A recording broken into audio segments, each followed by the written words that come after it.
मेरे प्यारे देशवासियों, नमस्कार।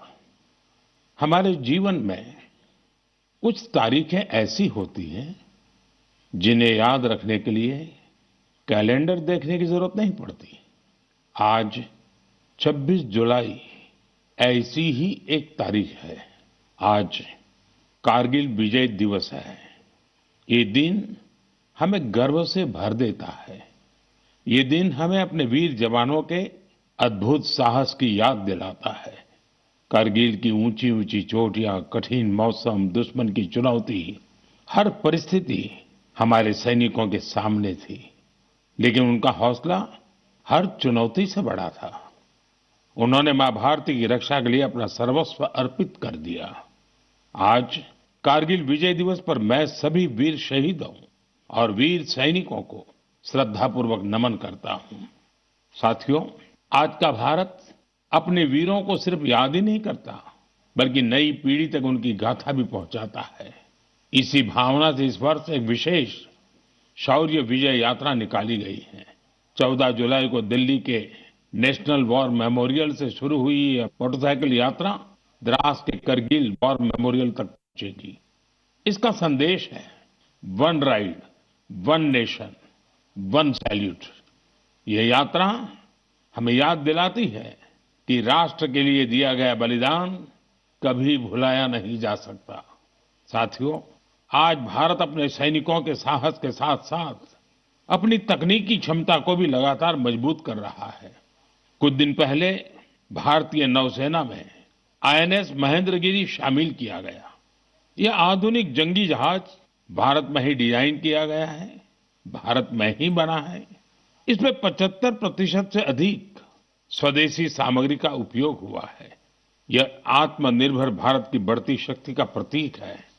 इसी महीने डीआरडीओ ने Pinaka long range guided rocket का भी सफल परीक्षण किया।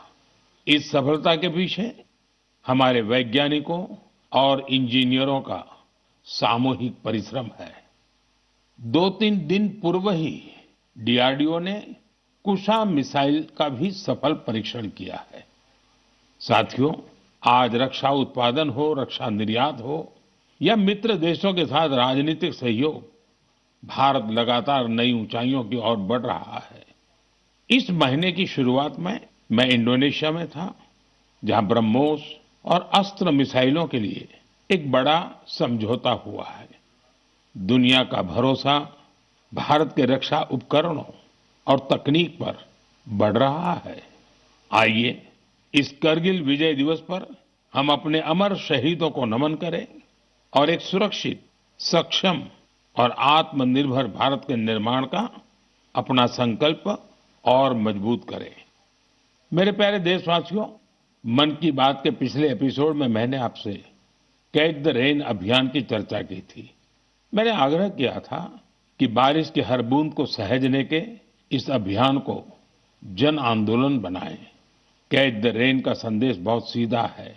जहां बारिश गिरे, जब बारिश गिरे, पानी को वहीं सहेजिए।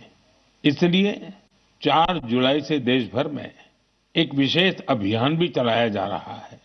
इसके तहत बारिश के पानी के संचयन, ग्राउंड वाटर रिचार्ज, पुराने जल स्रोतों के पुनर्जीवन और वृक्षारोपण को नई गति दी जा रही है।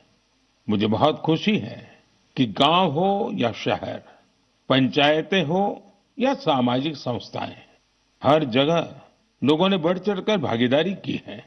कहीं पुराने तालाबों से गाद निकाली जा रही है, कहीं कुआं और बावड़ियों को फिर से जीवन दिया जा रहा है। बंद पड़े बोरवेल अब ग्राउंड वाटर रिचार्ज का माध्यम बन रहे हैं।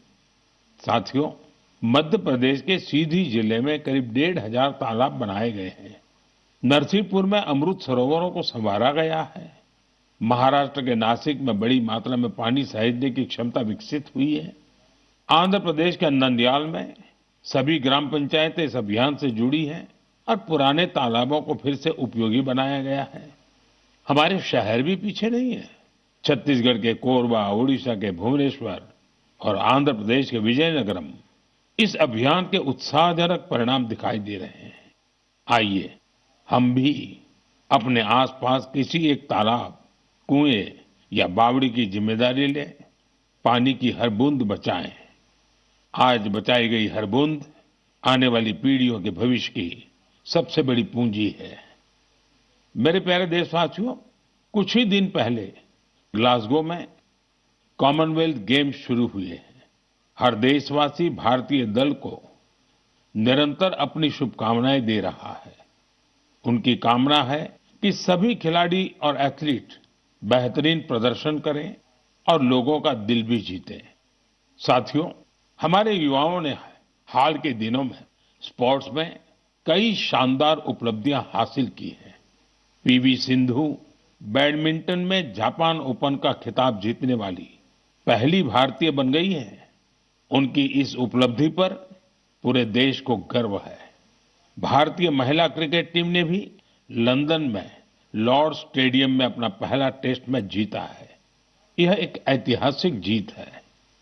हमारी टीम ने 270 रनों के बड़े अंतर से यह मुकाबला जीता।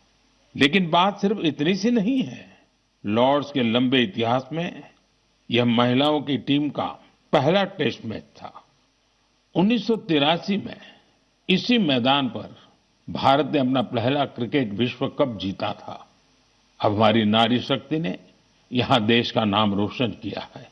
साथियों, कुछ छोटे प्रयास ऐसे भी होते हैं जो बहुत मायने रखते हैं। मुझे केरलम में एर्नाकुलम के साउथ चित्तूर में स्पोर्ट्स के ऐसे ही एक प्रयास के बारे में पता चला है।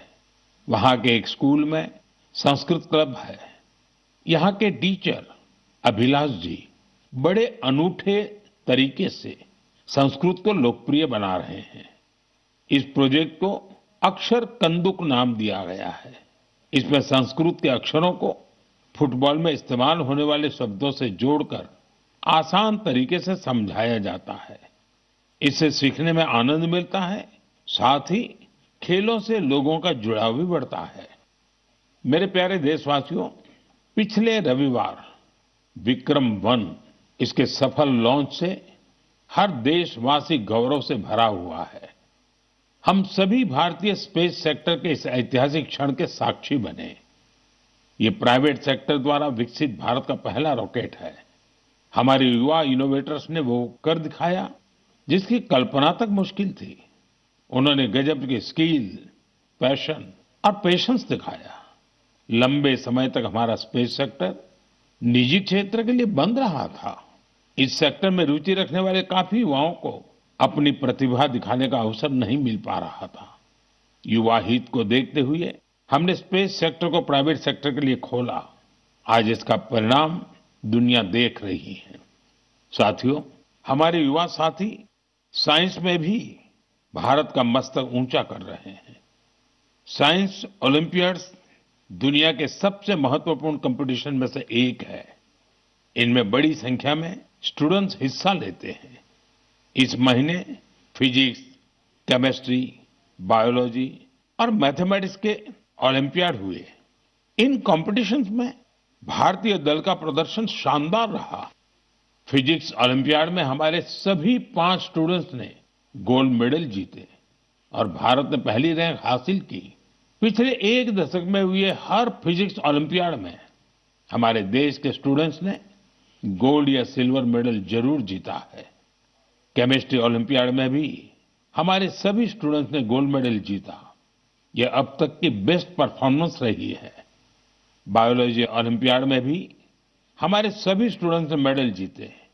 इनमें एक गोल्ड मेडल भी शामिल है। वहीं मैथमेटिक्स ओलंपियाड में हमारे स्टूडेंट्स ने 2 गोल्ड और 4 सिल्वर मेडल्स अपने नाम किए। मुझे देश की युवा शक्ति पर बहुत गर्व है। यह देखकर खुशी होती है कि भारत में ओलंपियाड्स और हैकेथॉन्स का कल्चर निरंतर बढ़ रहा है।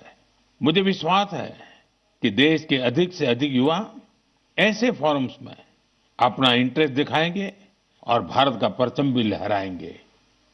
मेरे प्यारे देशवासियों, जब हुनर भी हो और कुछ करने का जज्बा भी हो तो हर राह आसान हो जाती है। कश्मीर की पारंपरिक चटाई बगु को लेकर आज जो प्रयास हो रहे हैं उसमें इसी की झलक मिलती है। इसे सरकंडे और धान के पुआल से स्ट्रॉ से तैयार किया जाता है। इस चटाई को बनाने की परंपरा बरसों पुरानी है। इसके लिए सबसे पहले कश्मीर के दलदली इलाकों की घास और सरकंडे की कटाई की जाती है। धूप में सुखाने के बाद छटाई होती है और फिर शुरू होता है हाथों से बुनाई का काम। दो कारीगरों को एक चटाई बनाने में करीब करीब 4 दिन लगते हैं। यह चटाई अनूठी भी है और इको फ्रेंडली भी है। एक बड़ी खासियत यह है कि आपको गर्मियों में इससे ठंडक मिलेगी और सर्दियों में गर्माहट। पहले यह कश्मीर के हर घर में दिखती थी, लेकिन पिछले कुछ वर्षों में इसका उपयोग कम होने लगा था। ऐसे में श्रीनगर के गुलाम हुसैन जी और उनकी बेटी तंजिला जी ने एक संकल्प लिया। दोनों वगु क्राफ्ट की परंपरा को एक नया जीवन देने में जुट गए। गुलाम हुसैन जी बहुत ही साधारण परिवार से आते हैं। उन्होंने इस काम में कई तरह की चुनौतियां भी आई, लेकिन वगु के संरक्षण का उनका संकल्प अडिग था। देखते ही देखते उनके इस प्रयास से बहुत सारे लोग जुड़ते चले गए। गुलाम हुसैन जी ने इस कौशल को खूब बढ़ाया। अपने मिशन में उन्हें स्थानीय स्तर पर सरकारी सहयोग भी मिला। आज तेजी से लोकप्रिय हो रहा वगु देश के अन्य हिस्सों में भी पहुंच रहा है। मुझे इस प्रयास से जुड़े सभी लोगों पर बहुत गर्व है। आज हम सभी का लोकल प्रोडक्ट्स पर जोर है। हम वोकल फॉर लोकल के मंत्र को लेकर चल रहे हैं। ऐसे में कश्मीर का वगु भी आपके घर का हिस्सा बने, इस पर एक बार जरूर सोचिएगा। साथियों, हमारे देश में चाय सिर्फ एक पेय नहीं है, ये अपनापन भी है। सुबह की शुरुआत हो, दोस्तों की मुलाकात हो या परिवार के साथ कुछ पल बिताने हो, चाय हर मौके का हिस्सा बन जाती है। वैसे तो आप भी भली-भांति जानते हैं मेरा चाय से रिश्ता क्या है, लेकिन आज मैं जिस चाय की चर्चा कर रहा हूं, उसने सिर्फ स्वाद ही नहीं दिया, बल्कि अनेक बहनों के जीवन में आत्मनिर्भरता की नई खुशबू भी घोल दी है। उत्तर प्रदेश के बिजनौर जिले के लखीवाला गांव में सेल्फ हेल्प ग्रुप से जुड़ी महिलाओं ने विदुर प्रेरणा स्वदेशी हर्बल टी तैयार की है। इसमें लेमन ग्रास, गिलोय, मुलेठी, तुलसी, कच्ची हल्दी, दालचीनी, इलायची और सौंफ जैसी प्राकृतिक सामग्रियां शामिल है। अपने अनोखे स्वाद और गुणों की वजह से इस चाय ने बहुत कम समय में लोगों के बीच खास पहचान बना ली। प्रयागराज के महाकुंभ और दिल्ली के इंटरनेशनल फूड फेस्टिवल में इस हर्बल चाय को खूब सराहना मिली। विदेशों से आए लोगों ने भी इसमें दिलचस्पी दिखाई। साथियों, सबसे प्रेरक बात इसकी शुरुआत है। ये पूरा प्रयास सिर्फ 1 लाख रुपये से शुरू हुआ था। आज यह ब्रांड देश के बड़े संस्थानों तक पहुंच चुका है। ये पहल हमें बताती है कि जब स्थानीय ज्ञान, प्रकृति और महिलाओं का आत्मविश्वास साथ आते हैं, तो एक छोटा सा प्रयास भी बड़े बदलाव की शुरुआत बन जाता है। मेरे प्यारे देशवासियों, आज देश भर में एक पेड़ मां के नाम अभियान के माध्यम से लोग प्रकृति के प्रति अपना दायित्व निभा रहे हैं। जब समाज इस भावना से जुड़ता है, तो बहुत सुंदर और प्रेरक उदाहरण सामने आते हैं। साथियों, अहमदाबाद में जन भागीदारी की अद्भुत शक्ति दिखाई दी है। भाड़ज क्षेत्र में 1 घंटे के भीतर 3.5 लाख से अधिक पौधे रोपे गए। इसमें 25,000 से अधिक लोग जुटे। स्कूली बच्चे, एनसीसी कैडेट्स, स्वयंसेवक और आम नागरिक, सभी ने इस अभियान में हिस्सा लिया। आने वाले वर्षों में यही पौधे एक घने शहरी वन का रूप लेंगे। इस प्रयास को Guinness book of world record में दर्ज किया गया है। साथियों, एक पेड़ मां के नाम अभियान के तहत यूपी में भी जन शक्ति का अद्भुत संकल्प देखने को मिला है।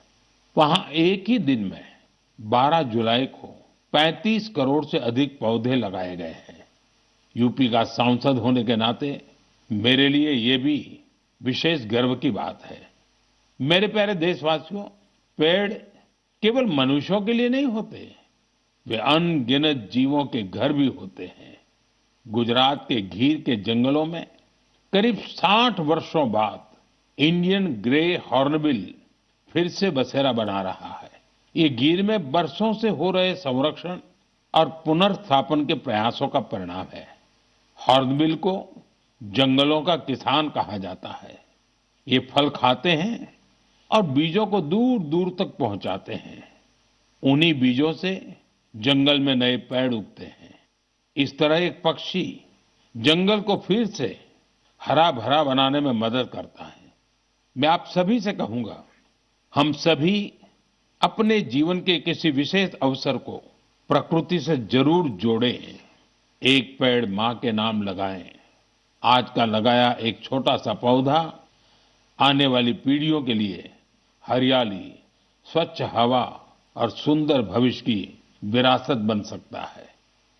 मेरे प्यारे देशवासियों, हम सभी जानते हैं कि आज प्लास्टिक प्रदूषण पूरी दुनिया के पर्यावरण के लिए बड़ी चुनौती बना हुआ है। सिंगल यूज प्लास्टिक का कचरा कई वर्षों तक प्रकृति को नुकसान पहुंचाता रहता है। इसलिए प्लास्टिक का सही निस्तारण बहुत जरूरी है। साथियों, बिहार के सीतामढ़ी में वेस्ट टू वेल्थ का शानदार उदाहरण सामने आया है। यहाँ कचरे की रिसाइकलिंग कर उससे आकर्षक बेंच बनाई जा रही है। एक बेंच तैयार होने में करीब 40 किलो सिंगल यूज प्लास्टिक खप जाती है।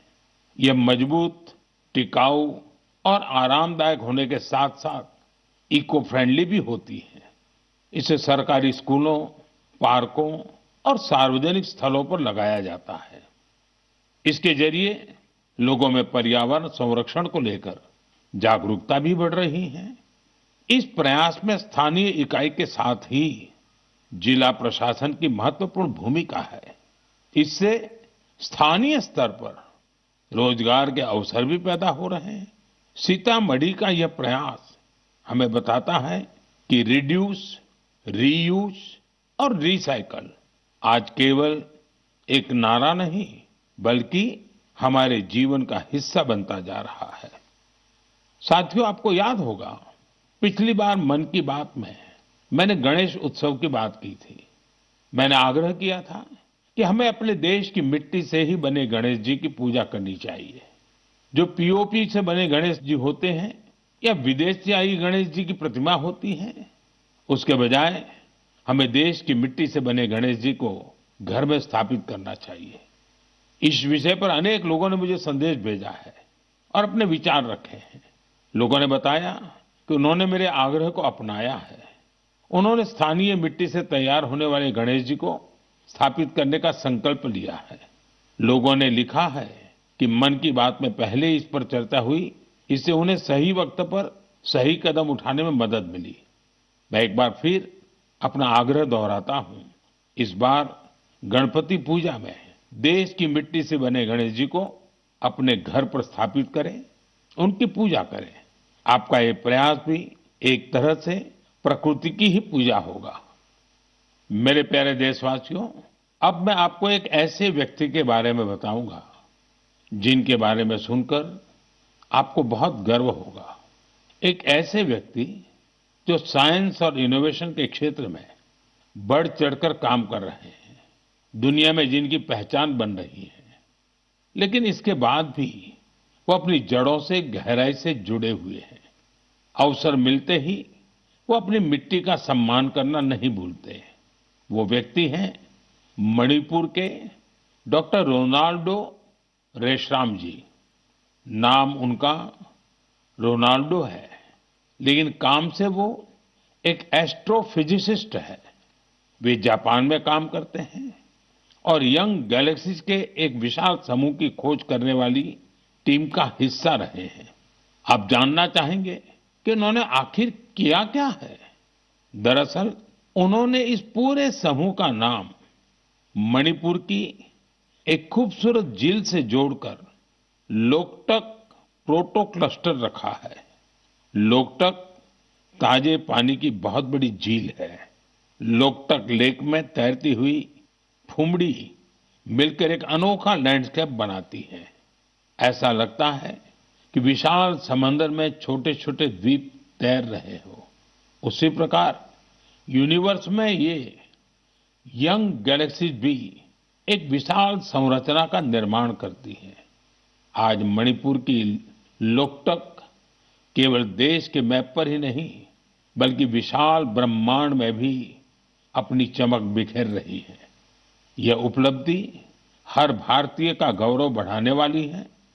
इससे हमारे युवा साथियों को सीख मिलती है कि वे अपनी परंपरा से जुड़े रहकर भी नई ऊंचाइयों को छू सकते हैं।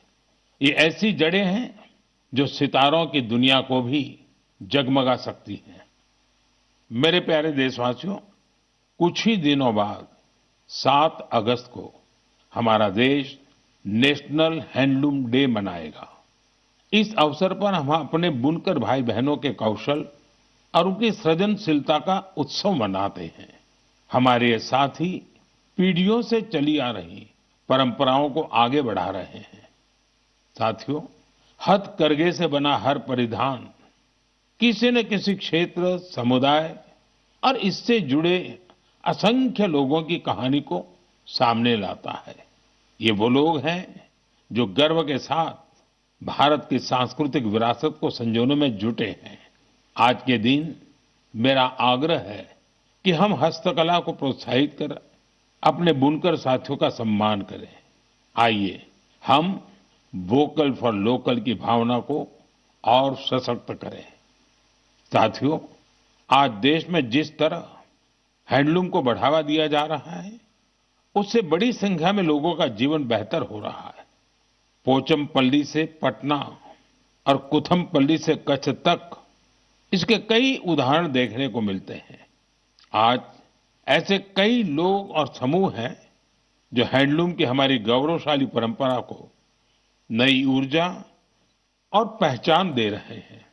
कोई पोचमपल्ली इकत की सुंदर परंपरा को आगे बढ़ा रहा है, तो कोई महिला बुनकरों को जोड़कर वूल प्रोडक्ट्स बना रहा है। कुछ लोग केरलम की पारंपरिक कसाऊ कला को संरक्षित कर रहे हैं। इससे हमारी माताओं बहनों को रोजगार भी मिल रहा है। साथियों, एक और विषय जिसका मैं विशेष रूप से उल्लेख करना चाहूंगा वह है खादी।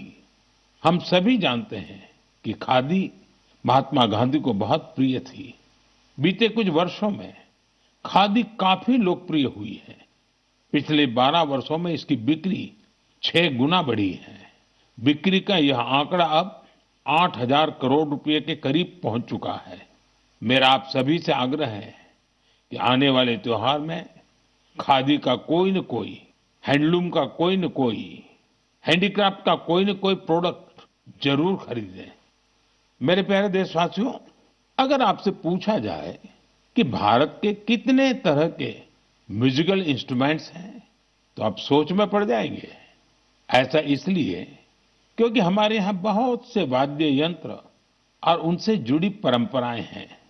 इसी तरह का एक इंस्ट्रूमेंट है त्रिपुरा का चोंग प्रेंग। यह वहाँ की ट्राइबल कम्युनिटीज में काफी लोकप्रिय है। बांस से बने इस वाद्य यंत्र में 3 तार होते हैं। इससे निकली धुन बहुत मधुर होती है, जो सरोद से मिलती जुलती है। कुछ वजहों से युवाओं के बीच इसकी लोकप्रियता कम होने लगी थी। ऐसे में सूरज कुमार देव वर्मा जी ने इसे फिर से लोकप्रिय बनाने का संकल्प लिया। आज उनका प्रयास रंग ला रहा है। वे चोंग प्रेंग के साथ ही वहां के अन्य पारंपरिक वाद्य यंत्रों पर भी परफॉर्म करते रहे। Kokborok folk songs, Baul songs, Bengali folk उन्हें खूब भाता है। अब मैं आपको एक छोटी सी क्लिप सुनाना चाहता हूं। इस संगीत को आप कभी भूल नहीं पाएंगे।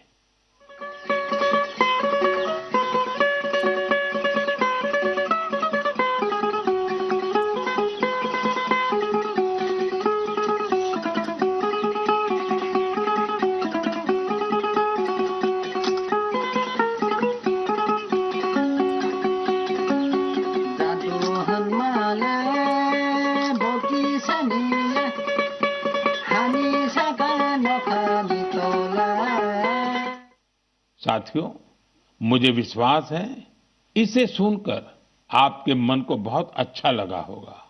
मुझे देव वर्मा जी पर बहुत गर्व है। पारंपरिक संगीत को लोकप्रिय बनाने का उनका प्रयास बहुत ही सराहनीय है। मेरा आग्रह है कि आप भी अपने आसपास के पारंपरिक वाद्य यंत्र की जानकारी सोशल मीडिया पर जरूर शेयर करें।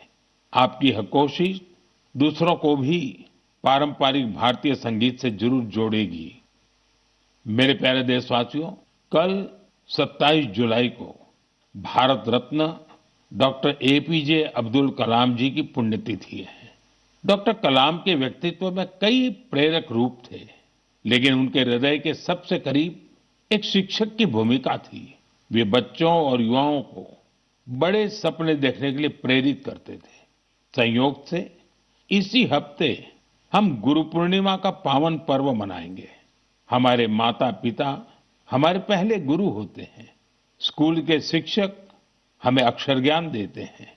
गुरु पूर्णिमा ऐसे सभी गुरुओं के प्रति कृतज्ञता जताने का अवसर है। मैं देश के सभी शिक्षकों और गुरुजनों को श्रद्धापूर्वक प्रणाम करता हूं। साथियों, कुछ ही सप्ताह बाद हम अपनी स्वतंत्रता का महापर्व भी मनाएंगे। 15 अगस्त हर भारतीय के लिए गर्व का दिन है। ये उन असंख्य वीरों को याद करने का दिन है जिन्होंने भारत माता की स्वतंत्रता के लिए अपना सब कुछ समर्पित कर दिया। उनके त्याग और तपस्या की वजह से आज हमारे हाथ में तिरंगा है। इस तिरंगे में हमारे संविधान के आदर्श हैं। साथियों, पिछले कुछ वर्षों में हर घर तिरंगा अभियान ने पूरे देश को एक अद्भुत भावना से जोड़ा है। हर घर, हर गली में तिरंगे का उत्सव दिखाई देता है। इस वर्ष भी हमें हर घर तिरंगा अभियान को पूरे उत्साह के साथ आगे बढ़ाना है। अपने घर पर पूरे सम्मान के साथ तिरंगा फहराना है। साथियों, हर वर्ष 15 अगस्त से पहले आप मुझे बहुत से विचार और सुझाव भेजते हैं। इस वर्ष भी आप अपने विचार माईगोव पर जरूर साझा कीजिए। मुझे आपके सुझावों का इंतजार है। साथियों, मन की बात में आज इतना ही। अगले महीने हम फिर मिलेंगे देशवासियों की अनेक नई उपलब्धियां और प्रेरक प्रयासों के साथ। तब तक के लिए मुझे अनुमति दीजिए। बहुत बहुत धन्यवाद।